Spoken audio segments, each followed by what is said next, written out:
Good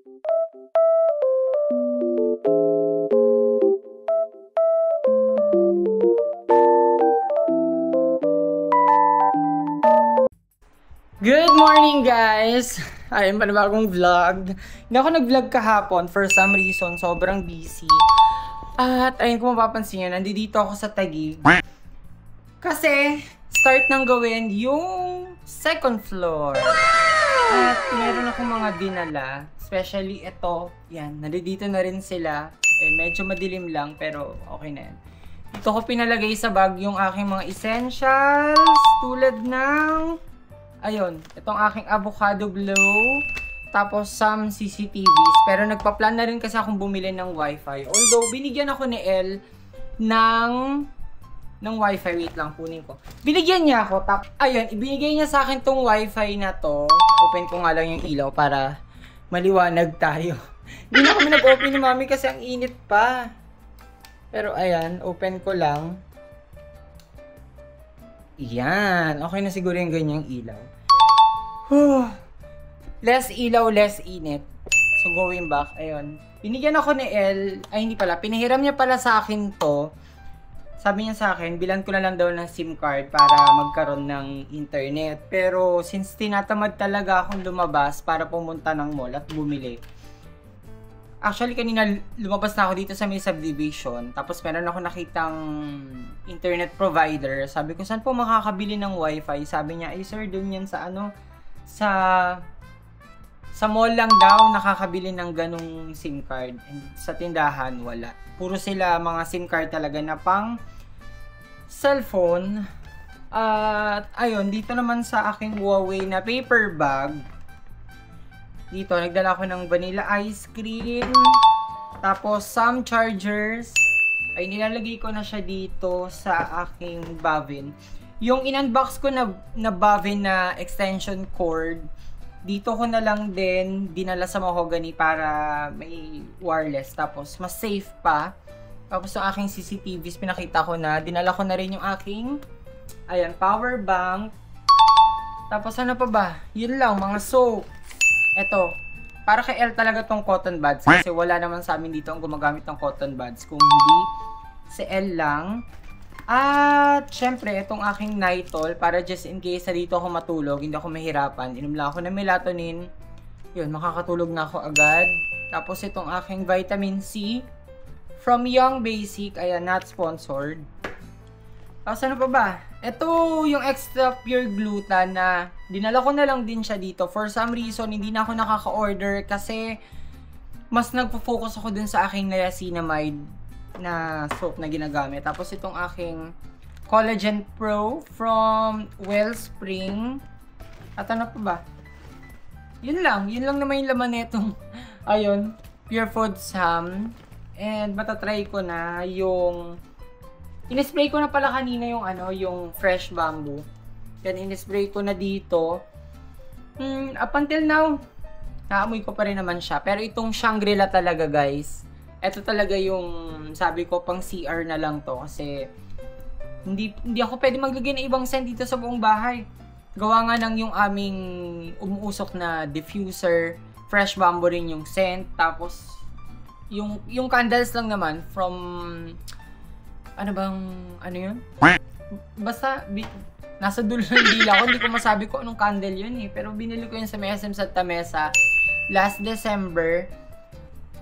Ayun, up until now, time is 10:11, pero hindi pa rin ako nagbe-breakfast. Pero inom muna siguro ako ng aking collagen drink. Wait lang, parang kumonti ata yung collagen drink. Check ko na lang. Okay, next destination. Hindi to ay, actually, ito pala yung karugtong nag-vlog. At dito ako ngayon sa Ayala Malls, Manila Bay. Dapat, ang pupuntahan namin is yung Lugang Cafe. Yun nga lang kasi yun nasa promotional nila.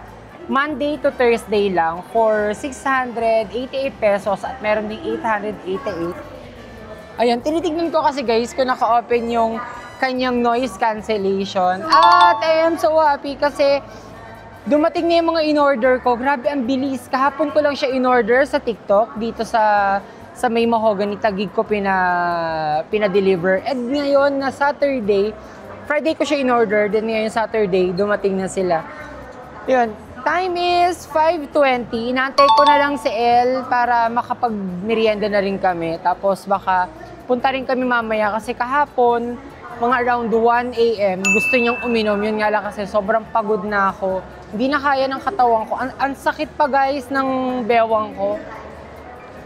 Kaya ayun, wala na talagang chance. And since maluwag naman yung aking Saturday whole day, much better na i-maximize namin ni El kasi saktong-sakto day off niya rin ngayon.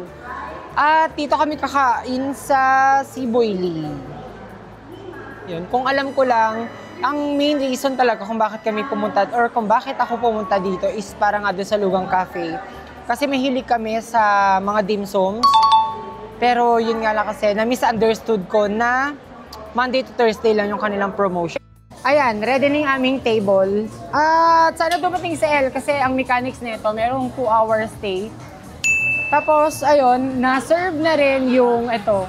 Yan, meron ng cheese. Tapos, umorder na ako nung kanilang, yan. Pakita ko muna ito. Merong cheese. Tapos, miso nung tawag dito. Musang po, pickle radish. Radish. Cream cheese, tsaka fish cake. Ayan, ito yung kanilang yan, menu. 695 yung kanilang all day. Tapos, okay na. Tumagin na lang kita later. Thanks! Ito muna yung order ko guys. Itong original fried chicken, tapos itong honey butter fried chicken. At syempre, umorder din ako neto, dalawa. My favorite, egg, favorite din namin ni El. Tapos itong kanilang seafood pancake. Tapos yung mga meat, si El na bahala ko nung gusto i-orderin. For sure matutuwa yan kasi merong enoki. Ayan, sa E1 hanggang E3 merong enoki. Ayan guys. Dahil sa pagmamadali ko, hinigop ko agad yung kanilang sabaw. And I must say na ang sarap nung flavor ng kanilang sabaw. Ayun, nagdala na rin sila ng chapchae. Tapos, ito, I don't know kung ano to. Yan. Tapos, eto, na hindi naman kami mahilig ni El. Si El kumakain, pero hindi siya ganun kadami kumain ng gulay. Ayun, tinatawagan ko na si El at yan. Nagpakuha ako ng cheese kasi gusto namin to, maraming cheese. Tapos, wait lang. Kuha tayo ng chopstick para magkunyo-kunyarian tayong marunong gumamit, pero ang totoo hindi. So, yan. Tikman ko muna to kanilang... Oh, yan na nga ba sinasabi ko. Yung kanilang fish cake. Uy, ang lamig.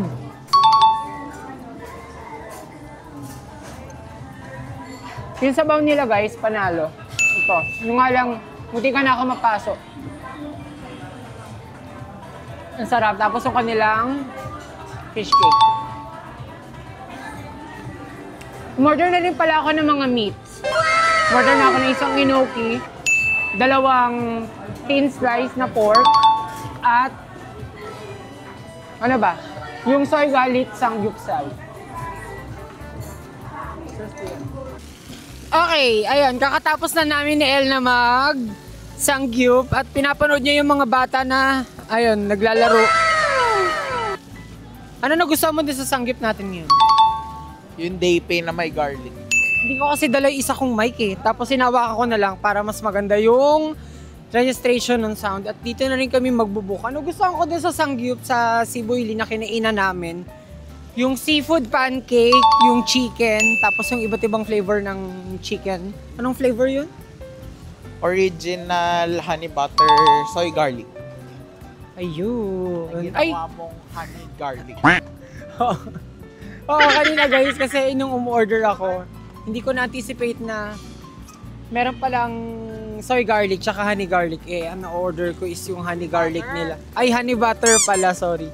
Oh? Ayan. Saan tayo magbubook? Dito. Anong location to? Wait lang. Lakad muna tayo. Mukhang hindi dito eh. Dito na siguro kami maglalakad.